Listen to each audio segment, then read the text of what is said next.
dari awal itu merintis, aduh sedih lah Mas. Awal mulanya saya itu habis kolab lah punya usaha.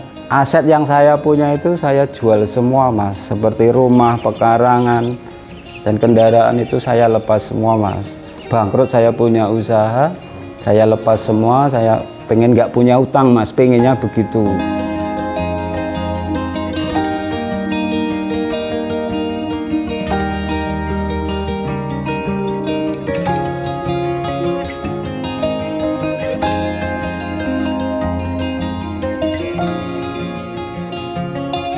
Oke, nama saya Bapak Wanto, lebih familiarnya lagi Kandang Jago.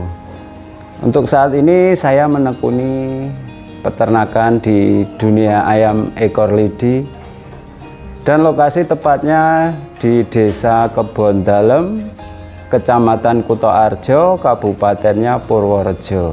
Awal mulanya itu, dulu saya itu ternak Bangkok Mas. Tapi lambat laun saya merasakan ada titik jenuh, karena untuk untuk penjualannya itu susah. Dan sejak saat itu sudah tertarik dengan ekor lidi karena indah menurut saya. Kalau modal itu ya relatif Mas. Tapi kalau pengalaman di awal itu saya berapa kali itu saya ketipu. Beli di peternak siapalah, nggak perlu saya sebutkan namanya, katanya ekornya gini, nggak taunya nggak sesuai sama yang diceritakan. Nah, saya akhirnya beli lagi sambil belajar ke senior yang lain, dan jadilah ya semacam inilah. Waktu itu untuk awal mulanya yang ditipu nggak saya hitung ya. Nah, yang hitung ini aja langsung ya kisaran 5 juta lah.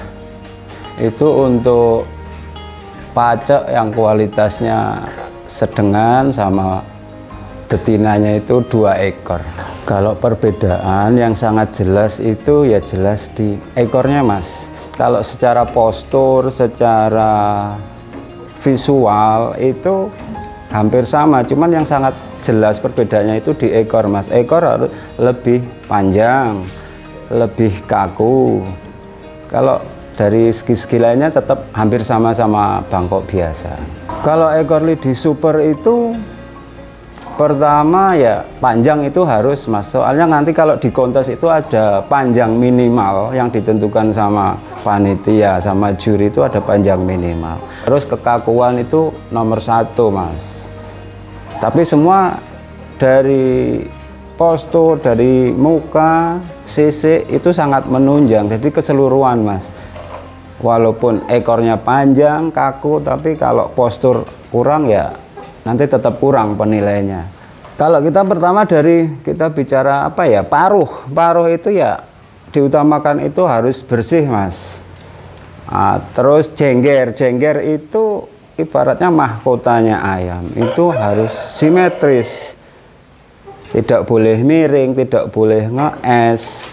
Kita usahakan yang seperti itu. Terus ke postur harus tegap. Pindah ke bagian ekor, dan bagian ekor pun harus horizontal sama posturnya. Jadi jangan jentit lah istilahnya, jangan jentit. Harus turun ke bawah rata. Terus ke kaki juga diutamakan sisik harus bersih, rapi, begitu Mas. Kalau warna bulu itu relatif favorit ya Mas. Tapi kalau saya sendiri yang paling saya suka itu tetap wiring kuning Mas. Walaupun sampai sekarang itu masih saya idam-idamkan. Kalau warna yang familiar itu paling semprang atau wangkas itulah. Ekor lidi itu bukan jenis ayam ya Mas, itu katuranggan. Basicnya itu Bangkok klasik, cuman dia mempunyai katuranggan di ekornya Mas. Jadi kalau kita ingin menciptakan anakan ekor lidi yang kualitas super, itu tetap kita harus kembali ke asal, kita harus mempunyai pacek itu yang super juga, dan indukan atau betina itu yang kualitas juga. Dan itu pun nanti belum tentu akan menghasilkan anakan yang super semua. pasti di salah satunya ada yang kurang bagus atau gimana gitu mas. Sekali lagi ayam ekor lidi kan banyak orang kadang salah, ekor lidi itu jenis ayam. Sekali lagi ditegaskan, ekor lidi itu katuranggan. Jadi nggak bisa katuranggan itu harus temurun ke anaknya satu tetesan jadi ekor lidi semua, itu belum tentu mas. Makanya ekor lidi kok mahal, aslinya ya pertama emang dari bibitnya kita tetap pilihan. Yang kedua perawatan itu juga ekstra mas. Kalau perawatan itu hampir sama, cuma bedanya itu di apa ya, kalau memasuki usia 5 bulan, apalagi ayam itu disiapkan untuk kontes, nah kita lebih ekstra. Stop nutrisi itu harus dijaga, pakai minyak ikan, jamu dan lain-lain mas. Nah, nanti begitu bulu leher, bulu sayap semua tuntas dan ekor pun tuntas, jadi tumbuhnya bisa bareng. Maka saya itu tertipunya dulu sama ekor mas, ekor kaku panjang. Nah makanya saya tergiur dari itu, kemudian saya bayar, begitu ayam dikirim sampai sini ternyata nggak sesuai sama yang digambar. Ekor enggak kaku, kalau panjang iya tapi tetap lemes mas. Waktu itu 2.400.000 mas, usia udah jago. Kalau pemula itu lebih aman ya belajar dulu lah, sharing-sharing sama peternak yang sudah apa ya, yang sudah merasakan, istilahnya sudah pengalaman lah. Apalagi sekarang ada wadah atau ada komunitasnya, Kopali lah kalau kita menyebutnya Kopali, komunitas pecinta ekor lidi Indonesia. Itu sekarang udah ada mas, di daerah-daerah udah ada. Lebih bagusnya kita konsultasi, kita gabung ke komunitas, kita tahu apa tuh ayam ekor lidi agar kita nggak tertipu lagi. Kalau ayam ekor lidi itu kan tetap, kita kembali ke awal mas, basicnya ayam ekor lidi itu tetap bangkok mas. Nah, kalau ekor lidi salah satunya itu tetap penggemar bangkok, tapi cenderung ke visual, keindahan. Kalau harga pasar itu tetap stabil mas, karena saya ya sering jual dari usia sekian harga tetap stabil. Yang penting tetap jaga kualitas ayamnya mas, jangan sampai kita bilang ini kualitas bagus ternyata nggak sesuai sama ekspektasi. Untuk masalah pakan kita dimulai dari DOC ayam yang baru netes umur 1 minggu itu sampai 1 bulan kita tetap pakai pakan pabrikan 591. Nanti di umur 2 bulan kita ganti pakai 592. Sudah diperkenalkan usia 2 bulan itu kita sudah kenalkan dengan makan basah mas, campur sedikit nasi, dan kalau saya pakai kyojin mas, biar tulangnya itu terbentuk mas, asupan kalsium.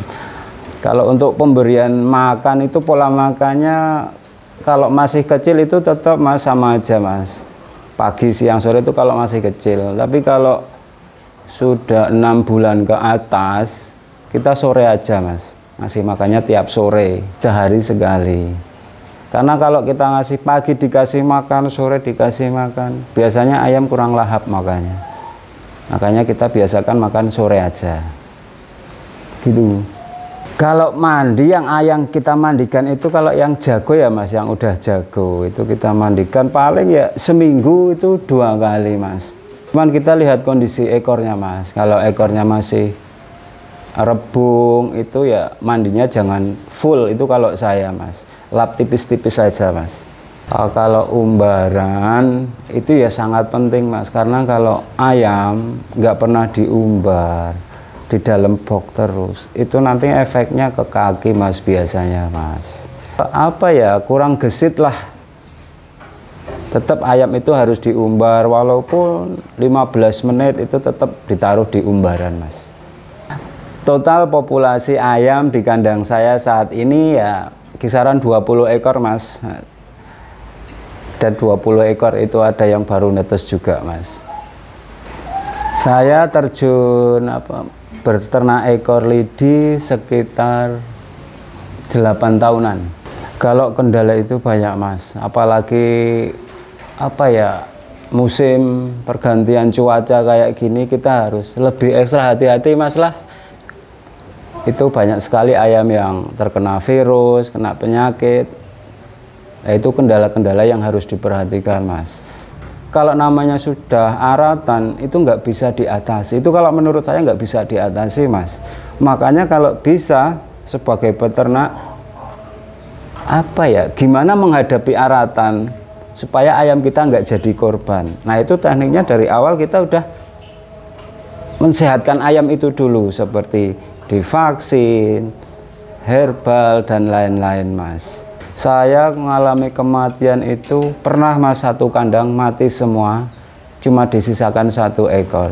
Jumlah yang mati itu jago kalau nggak salah 4, terus babon itu ada 7, belum yang kecil-kecil. Itu virus aratan itu, ampun kalau aratan. Kalau kita tetap jamunya, selain di awal kita vaksin ya mas, vaksin itu tetap 3 bulan sekali ya. Pertama vaksin tetes waktu di usia kecil, terus 3 bulan berikutnya kita injek pakai vaksin NDAI. Setelah itu ya kalau cuaca dingin paling pakan kita campur sama jahe, bawang putih begitu mas. Kalau untuk harga anak ayam itu tetap bervariasi mas. Kita tetap lihat dari mutu pacak, mutu indukannya. Ya kalau untuk kualitas yang sedang itu umur 1 bulan itu saya biasa jual itu 150.000 per ekor mas. Kalau yang super ya nggak ada patokannya mas, tetap up terus mas. Semakin pajaknya semakin oke, nggak ada patokannya mas. Umur 1 bulan 500.000 bisa, 1 juta juga bisa mas. Jadi tergantung ke pajaknya mas. Ya pajak yang unggul ya pastilah pajak itu sudah podium mas, juara mas. Nah, sedangkan untuk mencapai podium itu butuh pengorbanan, butuh perjuangan, butuh ilmu. Nah, jadi yang bikin mahal juga prosesnya mas. Saya usaha selain ternak ayam, saya ini mas, kita bikin kandang ayam mas, kandang ayam, kandang merpati. Kandang ayam itu kita pemasaran alhamdulillah mas. Yang dulu saya dari awal itu merintis, aduh sedih lah mas, dan alhamdulillah sekarang dah ada cabangnya mas. Saya melakukan usaha kandang ayam itu awal mulanya saya itu habis kolab lah punya usaha, semua ludes. Saya aset yang saya punya itu saya jual semua mas, seperti rumah, pekarangan, dan kendaraan itu saya lepas semua mas. Karena ya bangkrut, saya punya usaha, saya lepas semua, saya pengen nggak punya utang mas, pengennya begitu. Nah ya itu dulu usaha rempah-rempah mas, saya ngirim ke Cibitung, Kramat Jati. Ketipu tapi pelakunya anak buah saya sendiri mas. Setelah itu saya jual semua apa-apa tuh, saya kan nggak punya apa-apa terusan. Mau tinggal di mana kan bingung, rumah udah dijual. Saya ngontrak mas. Saya ngontrak, bawa orang tua saya, bawa anak saya. Itu ngontrak, habis bingung mau usaha apa. Terus ikut teman bikin kandang petelur. Itu pun kita kerja nggak bayaran, tapi alhamdulillah kita punya sisa bambu itu mas. Awal-awalnya tuh kita punya sisa bambu, kok banyak banget mau diapain. Nah, saya iseng-iseng bikin kandang ayam buat saya sendiri tadinya. Setelah jadi ada orang lewat minat, terus dibeli sama dia. Itu waktu itu masih murah mas, per plong itu cuma 60.000. Bikin lagi, ada yang beli lagi. Nah itu berjalan sebulan lah itu, terus saya punya tekad, wah ini aja ini saya gedekan usahanya. Ya alhamdulillah sampai sekarang mas. Jelas sumber kehidupan buat keluarga saya sangat menunjang sekali selain ayam tadi mas. Kebetulan kan masih apa ya, satu jalur lah, kandang ayam sama ternak ekor lidi juga mas. Kita nggak boleh putus asa mas, tetap doa dan usaha itu akan bekerja, Mas, mengubah mimpi menjadi nyata, Mas. Tangan Tuhan kan bekerja itu. Yang penting kita jangan menyerah. Aduh, saya merinding, Mas. Jangan menyerah. Biarkanlah orang menghujat kita di saat kita rendah, tapi jadikan itu sebagai motivasi hidup kita, Mas, agar lebih berani menatap masa depan.